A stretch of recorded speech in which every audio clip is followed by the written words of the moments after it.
अमन अपनी माँ के साथ हाथ में कागज़ लिए एक गवर्नमेंट ऑफिस के अंदर बैठा हुआ है। वहाँ पर वो किसी अधिकारी का वेट कर रहा है। अधिकारी आने में अभी थोड़ी देर है, तो वो लोग चेयर के ऊपर बैठे हैं। तभी थोड़ी देर में वो अधिकारी आ जाते हैं। वो अधिकारी एक महिला अधिकारी थी और वो सामने आकर उनके बैठ जाती है। जैसे ही अमन और उसकी माँ उस अधिकारी को देखते हैं तो वो हक्के बक्के से रह जाते हैं। इधर जो महिला अधिकारी है वो उन्हें देखकर थोड़ा सा मुस्कुराती है और मुस्कुराने के बाद उनके हाथ में जो पेपर होता है उसको लेती है, उसको पढ़ती है और पढ़ने के बाद उनसे कहती है कि तुम लोगों को मैं बड़ी अच्छी तरह से जानती हूँ, तुम बहुत ही अच्छे इंसान हो और जैसा तुम बोओगे वैसा ही तुम्हें काटना पड़ेगा। ऐसा कहकर वो धुतकार कर उन दोनों को ऑफिस से बाहर निकाल देती है। आखिर कौन थी वह महिला और उसे देखकर अमन और अमन की मां हक्के बक्के से क्यों रह गए थे? पूरी कहानी की सच्चाई जानने के लिए वीडियो को अंत तक जरूर देखें। नमस्कार दोस्तों, मेरा नाम है जीतू सौरौत और आप लोग देख रहे हो ब्रेन डिमांड चैनल। वीडियो को ज़्यादा से ज़्यादा शेयर करें और पेज को फॉलो करना ना भूलें। आज की ये घटना गुड़गांव की है। गुड़गांव के अंदर एक परिवार था, जिस परिवार के अंदर एक लड़की रहा करती है जिसका नाम है नेहा। नेहा की एक छोटी बहन है जिसका नाम लक्ष्मी है। नेहा के पिता का नाम वेद प्रकाश है और माता का नाम सावित्री है। वो लोग मिडिल क्लास फैमिली है, ज़्यादा पैसे उनके पास नहीं रहा करते। जितना भी कमाया करते उससे उनका घर का गुजारा अच्छी तरह से हो जाया करता। अब नेहा शादी के लायक हो चुकी थी तो उसके पिता उसके लिए लड़का ढूंढते हैं और लड़का मिल भी जाता है। गुड़गांव के अंदर ही एक अमन नाम का लड़का होता है। अमन लड़का देखने में काफ़ी सुंदर था, अच्छा खासा घर परिवार था। उसके पिता की सरकारी नौकरी थी, लेकिन उनके पिता की डेथ हो चुकी थी, तो उसकी माँ को उसके पिता की पेंशन मिला करती थी और उसी से अमन का गुजारा चला करता था। अमन के घर में अमन की बहन भी थी, तो ये 3 लोग उस घर के अंदर रहा करते हैं। तो नेहा के पिता को ये रिश्ता काफ़ी अच्छा लगता है। वो सोचता है कि इसी घर में अपनी बेटी की शादी कर देता हूँ। पैसे वाले लोग हैं और ठीक ठाक परिवार है, ज़्यादा बड़ा परिवार भी नहीं है। ऐसा सोचकर उस घर में नेहा का पिता रिश्ता तय कराता है। अब रिश्ता तय होने के बाद कुछ दिनों बाद धूमधाम से दोनों की शादी हो जाती है। शादी होने के बाद नेहा अमन के घर जाती है दुल्हन बनकर। उसके अलग अलग अरमान थे। वो सोचती कि भाई अब मेरा घर हो गया है, अब मैं ये करूँगी, अब मैं वो करूँगी। लेकिन जैसे ही कुछ दिन बीतते हैं तो जो नेहा की सास है वो नेहा को ताने मारा करती, तंज कसा करती और बात बात पर उसे धुतकारा करती। क्योंकि नेहा की जो सास थी वो दहेज की लालची थी, पुराने ख्यालात की औरत थी। तो वह बार बार नेहा से कहा करती कि तू तो गरीब है, तुम्हारा परिवार ऐसा है, कुछ दिया ही नहीं है, मेरे बेटे को लूट लिया, मेरा इकलौता बेटा था। इन सभी बातों को सुनकर नेहा कुछ दिन तो चुप लगाती है। सोचती है कि अभी मामला नया नया है तो इन लोगों को भी एडजस्ट होने में टाइम लग रहा है और मुझे भी टाइम लग रहा है। कुछ दिन बाद सब कुछ ठीक हो जाएगा, ऐसा सोच कर नेहा उसी घर के अंदर बनी रहती है। लेकिन दोस्तों धीरे धीरे जैसे दिन बढ़ते हैं नेहा की मुसीबतें और बढ़ने लगती है। अब उसकी जो ननद थी वो भी उसे बार बार ताने मारा करती और उस पर एक तरह से मनमानी सी चलाया करती। अब यह बात वह अपने पति को बताती है, लेकिन उसका पति अपनी माँ और बहन की ओर हो जाता है और अपनी पत्नी नेहा को ही उल्टा धमकाता है। अब उसके बाद नेहा और फोर्सफुली उससे कहती है, लेकिन वो गर्म हो जाता है और नेहा पर हाथ उठा देता है। इसके बाद नेहा का सब्र का बांध टूटता है तो वह दूसरे कमरे में जाकर अपना फ़ोन निकालती है और अपने पिता के पास फ़ोन करती है और कहती है कि पिताजी 6 महीने हो गए मुझे सहते सहते, लेकिन अभी तक मेरे साथ यहाँ पर बहुत बुरा हो रहा है। इस बात को उसका पिता सुनता है। उसके बाद उसकी मम्मी भी साइड में ही खड़ी थी। वो उसके पिता से फ़ोन ले लेती हैं और अपनी बेटी से बात करती हैं। उससे पूछती हैं कि बेटी आखिर हुआ क्या। तो वह पूरी घटना उनको बताती है। कहती है कि जो मेरी सास है वो दहेज के लिए बार बार मुझे धुतकारा करती हैं और इधर जो मेरी ननद है वो भी बार बार मुझे परेशान किया करती हैं, टॉर्चर किया करती हैं। इस बात को सुनकर जो नेहा के माँ बाप हैं वो सोचते हैं कि नई नई जगह है, अभी एडजस्ट होने में थोड़ा टाइम लगेगा। तो वो अपनी बेटी को समझा बुझा देते हैं और कहते हैं कि बेटी कोई बात नहीं, थोड़े दिन में सब कुछ ठीक हो जाएगा। ऐसा कहकर वो फ़ोन काटते हैं। अब जैसे ही नेहा अपने घर वालों से बात कर रही थी वो सारी बातें नेहा की ननद सुन लेती है और सुनने के बाद अपने भाई अमन को बता देती है कि भाभी ने अपने घर फ़ोन करके सब कुछ बता दिया है। इसके बाद अमन आता है और उसका फ़ोन छीनकर तोड़ देता है और कहता है कि तू इस तरह से नहीं मानेगी, और उसके बाद उस पर पिटाई लगा देता है।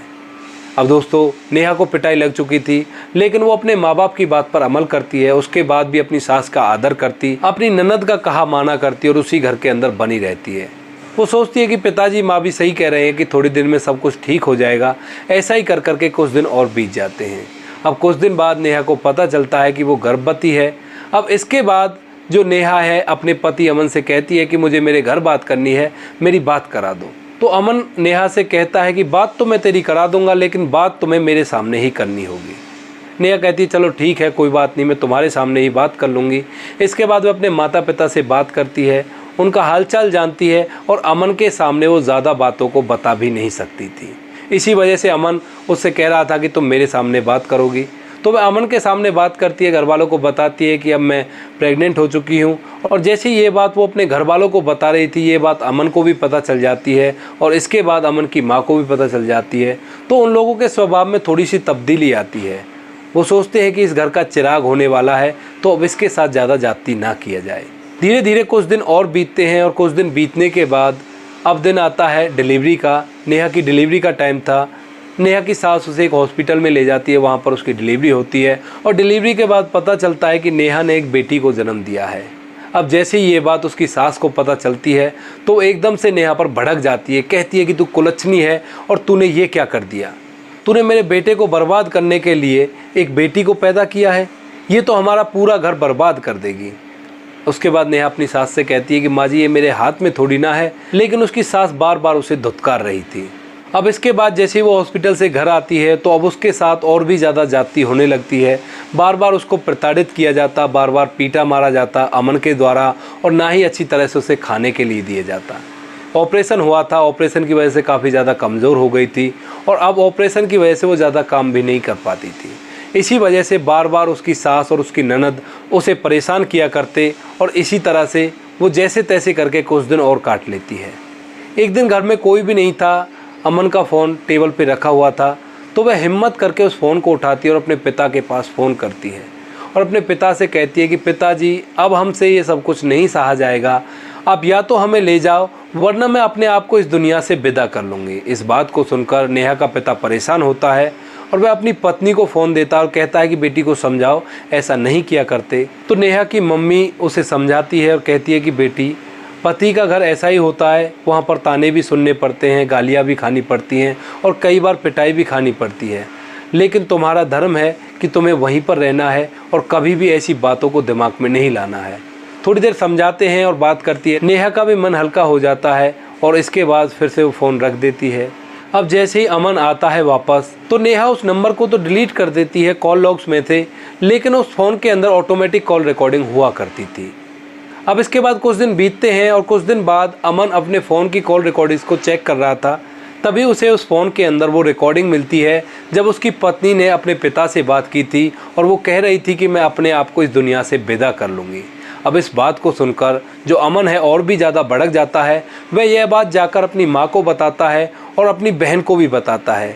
तीनों लोग इस बात पर विचार विमर्श करते हैं और इसके बाद तय होता है कि अमन अपनी पत्नी को समझाएगा। उसके बाद अमन अपनी पत्नी के कमरे में जाता है। इधर बाहर उसकी सास और ननद कान लगाकर सुन रही थी। थोड़ी देर वह अपनी पत्नी को समझाता है तो पत्नी कहती है कि तुम लोगों ने मुझे परेशान ही इतना कर दिया, मेरे पास और कोई रास्ता नहीं था। अब इसके बाद धीरे धीरे उनकी जो बातें हैं उनमें गर्मी आने लगती है और दोनों का एक बार फिर से झगड़ा हो जाता है और इस बार झगड़ा कुछ ज़्यादा ही हो जाता है। तो अमन अपनी पत्नी को घर से बाहर निकाल देता है और घर से निकालने के बाद अपने ससुर के पास फ़ोन कर देता है, कहता है कि तुम्हारी बेटी घर से भाग गई है। इस बात को जैसे नेहा का पिता सुनता है तो वो एकदम बौखला सा जाता है। वह जल्दबाजी में अपनी पत्नी को बताता है और दोनों पति पत्नी इधर उधर जहाँ भी उस नेहा के होने की संभावना थी सब जगह फ़ोन मिलाते हैं और पता करते हैं, लेकिन नेहा का कोई अता पता नहीं मिलता। अब वो बैठकर सोच ही रहे थे कि आखिर हुआ क्या होगा, कहीं अपनी बेटी ने अपने आप को कुछ कर तो नहीं लिया, और सोचते हैं कि अच्छा होता अगर हम अपनी बेटी को अपने पास ले आते, वो आज हमारे सामने बैठी तो रहती। इस बात को सोचकर वो परेशान ही हो रहे थे।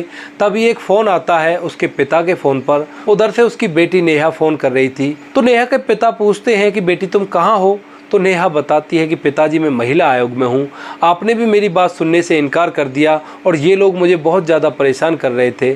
अब मैं थक चुकी हूँ, अब मैं हार चुकी हूँ, अब मुझसे सहन नहीं हो पा रहा, मुझे न्याय चाहिए और इसी वजह से मैं महिला आयोग में आई हूँ। उसके बाद उसके पिता आनन फानन में महिला आयोग में पहुंचते हैं और वहां जाकर देखते हैं कि उसकी बेटी का बहुत बुरा हाल है और जो उसकी बेटी की बेटी है वो भी उसके साथ है।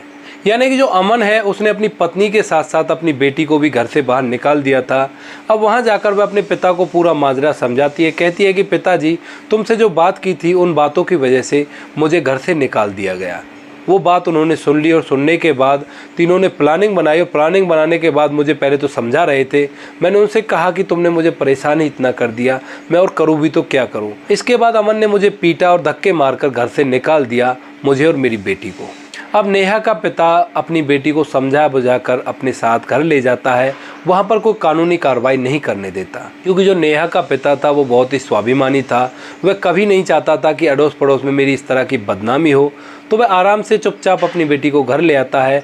कुछ दिन तक नेहा अपने घर रहती है तो वह अपने पिता से कहती है कि पिताजी, मुझे पढ़ाई करने का मन है तो मैं पढ़ाई करना चाहती हूँ। तो उसका पिता अपनी बेटी को पढ़ाई करने के लिए बोल देता है कि बेटी तू पढ़ाई कर। अब धीरे धीरे कुछ दिन बीतते हैं। कुछ दिन बाद नेहा और अमन का तलाक भी हो जाता है। उसका पिता चुपचाप से अपनी बेटी का तलाक करवा देता है और उन लोगों से अलग कर देता है। अब नेहा की बेटी अपने पिता के पास रहा करते हैं। धीरे धीरे कुछ समय बीतता है तो नेहा पढ़ाई को जारी रखती है और पढ़ाई काफ़ी अच्छी करने लगती है और धीरे धीरे करके वो कुछ टेस्टों के इंट्रेंस एग्ज़ाम देती है। अब उन टेस्टों का रिजल्ट आता है तो नेहा की नियुक्ति एक ऑफिस के अंदर हो जाती है। वह सरकारी अफसर बन चुकी थी। अब वह उस दफ्तर के अंदर अपना काम अच्छी तरह से किया करती और उसके तलाक को अब 3 साल हो चुके थे। यहाँ पर काम करते करते भी उसे लगभग 6 महीने हो गए थे। उधर जो अमन है वह अपनी बहन की शादी करता है। तलाक होने के बाद उसकी बहन की शादी हो जाती है और शादी होने के बाद बहन अपने ससुराल में जाती है। लेकिन वहाँ पर जाने के बाद उसकी बहन उन्हीं सभी चीज़ों को किया करती जो वह अपने घर पे सीखती थी। यानी कि वह अपनी ससुराल में जाकर अपनी मनमानी किया करती थी। उसके ससुराल वाले थोड़े अच्छे थे तो कुछ दिनों तक वो सोचते हैं कि नई नई शादी हुई है, धीरे धीरे सुधर जाएगी। लेकिन अमन की बहन सुधरती नहीं है, अपनी किसी भी हरकत से बाज नहीं आती है और बार बार वो उनके साथ कुछ गलत कर दिया करती। अब इस बात से परेशान होकर उसकी ससुराल वाले उसे घर से निकाल देते हैं और कहते हैं कि अब हम तुम्हें अपने घर में कभी भी नहीं रखेंगे। इसके बाद दोनों को डिवोर्स का केस चलता है और डिवोर्स के केस में एक कागज़ था जिसे वेरीफाई करने के लिए महिला आयोग ले जाना था और महिला आयोग में अमन की माँ उस कागज़ को लेकर पहुँच जाते हैं। वहाँ पर एक अधिकारी का वेट कर रहे थे, तभी वहाँ पर नेहा आती है। नेहा जैसे ही अमन और अमन की माँ को देखती है तो वो थोड़ा सा मुस्कुराती है। इधर अमन और अमन की माँ जैसे ही नेहा को देखते हैं तो वो एकदम हक्के बक्के से रह जाते हैं। वो सोचते हैं कि ये यहाँ पर कैसे। इसके बाद जो नेहा है वो उनसे उनका कागज़ मांगती है और कागज़ को पढ़ने के बाद उनसे कहती है कि तुम लोग हो ही ऐसे, जैसा तुम्हारी बेटी ने तुम्हारे घर पे सीखा है वैसा ही अगले घर जाकर कर रही है और मुझे तुमसे यही उम्मीद थी। ऐसा कहकर वो उन्हें बार बार धुतकारती है और लज्जित करती है उनकी की हुई हरकतों पर। अब अमन और अमन की माँ का चेहरा नीचे की तरफ हो जाता है और जो सामने नेहा बैठी थी वो बार बार उन्हें डांट फटकार रही थी।